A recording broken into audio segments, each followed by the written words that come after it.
Butu, utaona wacha ujinga bana. Si vita. Do you think you are the first person coming here? You wait, I thought things are... Bunge.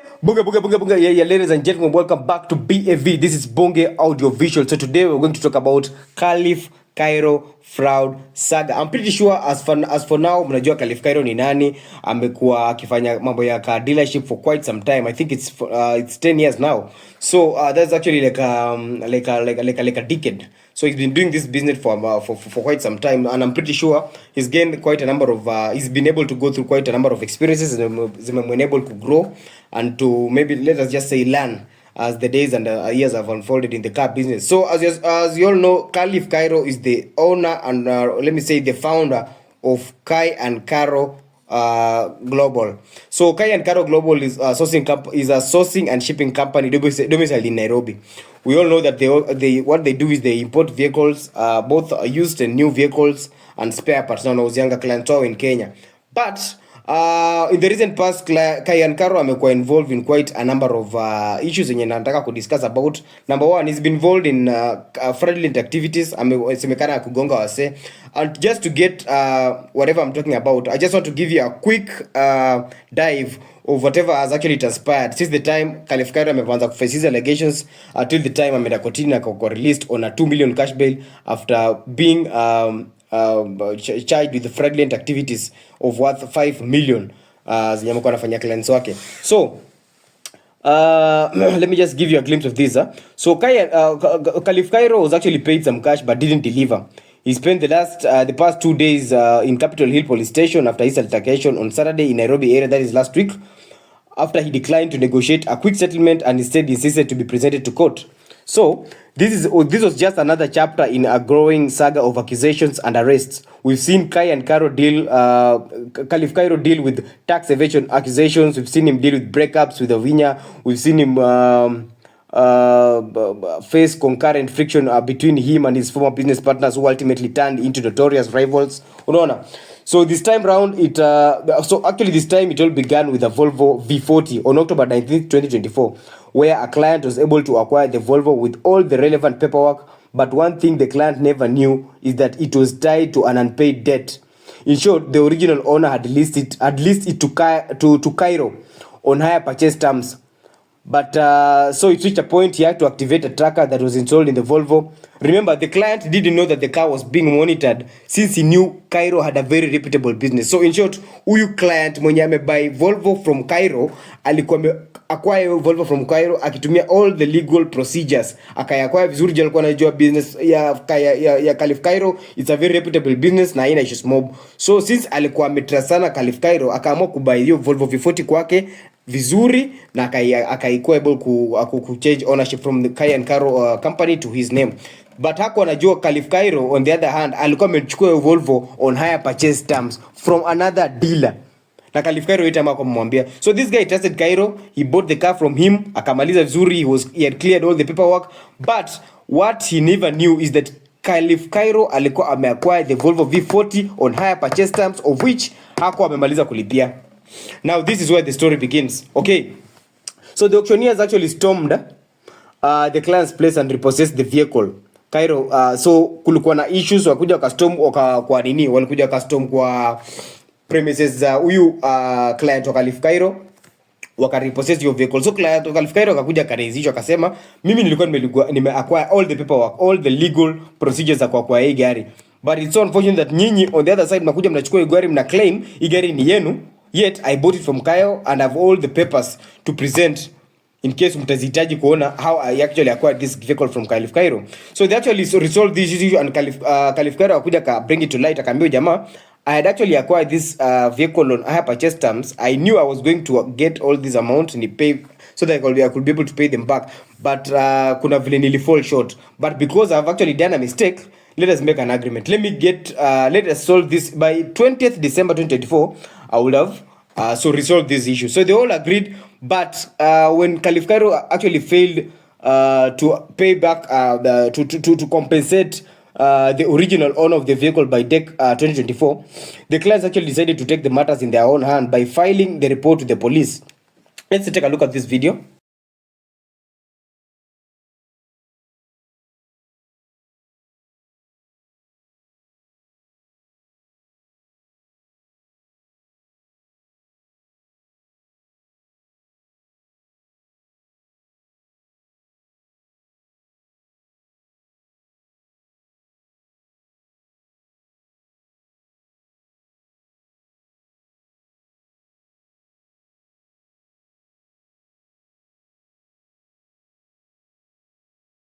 Butu butu, utaona wacha ujinga bana.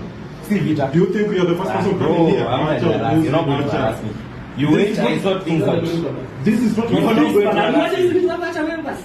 Wait, You're not going to harass me bana. Boss, I'm telling you. You're not going to harass me. Unaona niko na clients pale kwa ofisi. Sita kuruhusu ulete ujinga hapa. Wacha. Sisi tunapiga watu, tutakupiga pesa yetu. Okay, so that's a video of January 11, 2025, where Kairo was arrested and taken to Capitol Hill Police Station, where he was seriously confronted by his client. You also need to keep in mind that this isn't the first time that Khalif Kairo has been found on the wrong side of the law. Last month, that is in December 2024, he was detained at Kasarani Police Station for defrauding another client millions of Kenya shillings. You remember the story of the Range Rover Vogue that was actually delivered. Na kulikuwa na hiyo story nyingine ya kulikuwa na pia some other sedans, the other two sedans ilikuwa 1.2M na 1.5M. You remember? Yeah. So kumekuwa na ongoing rumors that Kairo has been planning to flee the country as well. Pia amekuwa due to the increasing heat.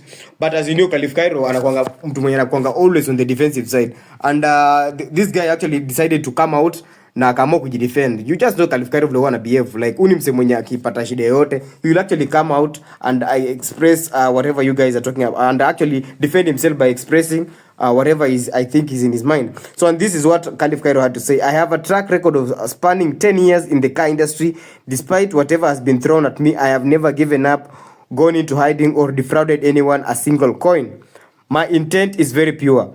There are many people hell-bent on pushing me to give up and exit, but I will not. So that is Khalif Kairo for you. That is the way he actually defended himself after amesikia hizo accusations za watu kusema anataka kuepa kuenda majuu. That is in New York.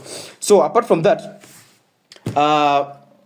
kulikuwa pia na history nyingine ilikuja kama up that as you're speaking, the car dealer Joseph Kairu Wambui with the alias Khalif Kairo has been released on a 2 million cash bail after being charged with fraud for taking money from his clients without delivering the vehicles. His first court date is set for January 28th, 2025.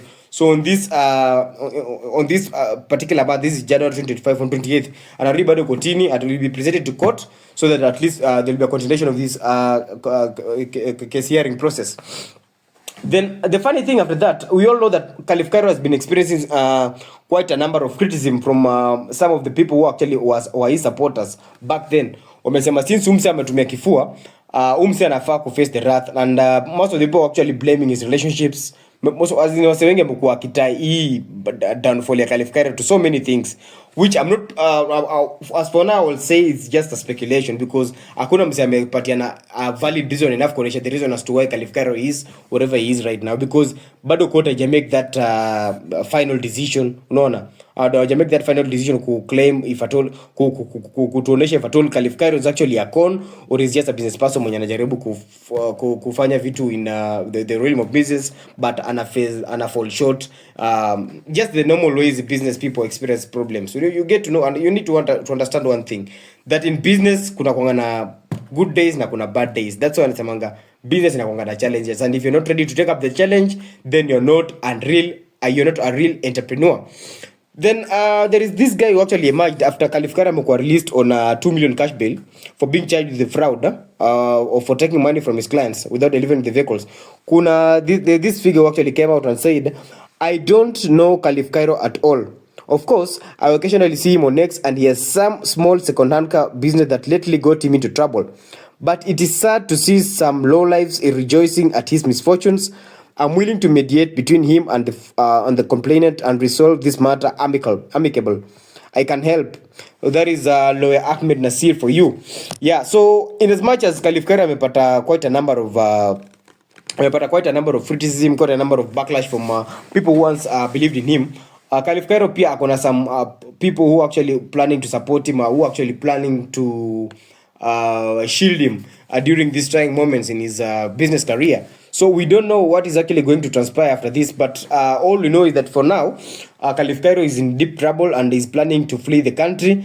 And in as much as kuna wale watu wanajaribu kumsupport, wana come through, we also need to know that whenever you're conducting, kama una conduct hizi biashara kubwa kubwa hizi, when it comes to matters concerning car businesses, kama mimi mambo na manufacturing companies, if you're doing production of if you're in beverage production companies, if you're in service industries hizi kubwa kubwa, your reputation really matters. It really matters. So it depends with how you're going to bounce back. If at all the courts are actually going to clear the accusations of the accusations of fraud, as per the what the court actually said, because kumekuwa na after the release of Khalif Kairo, we are able to see that there's actually a statement from the office of the director of public prosecutions saying that Joseph Kairu Wambui alias Khalif Kairo was on 13th January 2025 charged at the Milimani Law Courts with cheating contrary to section 315 of the Penal Code. The court had that between 29th July 2024 and 16th November 2024 at an unknown location within the Republic of Kenya, Khalif Kairo, a motor vehicle dealer, induced donor Ayolo Okoth to transfer a sum of 2,984,998, that is 2,984,998, into Kai and Kairo Limited's KCB account, while falsely pretending he will purchase a motor vehicle, make Subaru Outback, a fact he knew to be false. The accused also faced an additional charge whose particulars indicate on the diverse dates between 10th July 2024 and 29th July 2024 at western suburb within Nairobi County by means of fraudulent tricks. He induced Jeff Kule Munane to pay through his company Kai and Kairo Limited cash 2,145,150 towards importation of a motor vehicle make Honda Vezel hybrid from Japan, which he never delivered. He pleaded not guilty to all the charges before Chief Magistrate Honorable Lucas Onyina. Prosecution through Joyce Olajo opposed his release on bail on grounds that he was a flight risk and may abscond court. The court heard that the accused had procured an air ticket on 10th January 2025, a day before his arrest, and was meant to fly to New York, USA on 12th January 2025. Yeah, so apparently pia Khalif Kairo amekuja story yake ya ku try ku abscond the court proceedings imekuja ikajulikana because alibook ticket at 10th January 2025 na alikuwa scheduled ku fly out of the country on January 12th 2025. So but at the moment he's still in the country because hizi stories za court proceedings interfere na flight flight schedule yake. So I think he have to rebook or he'll have to maybe postpone the travel date to a later date, because at the moment ana face some court ana follow some court procedures zenye zinamhitaji akuwe within the country. So the question of the day still remains, is Khalif Kairo a misunderstood entrepreneur targeted by envious rivals, or is he a mastermind of a web of fraud that is finally catching up with him? So comment section iko hapo chini guys, talk to me, give me the kind of sentiments you have with you. And I think if at all pia kuna mali unataka kuleta some sort of correction or something to add on whatever I've just talked about, comment section iko hapo chini. Be sure to like and hit the subscribe button as well for you to be able to get more updates on whatever we are talking about. Remember, this channel is not just here to discuss about matters concerning politics. We're here to discuss catastrophes. We're here to discuss any relevant societal issues that take place in this particular globe of ours. So stay tuned for more updates. It's a G Buffet. Till next time.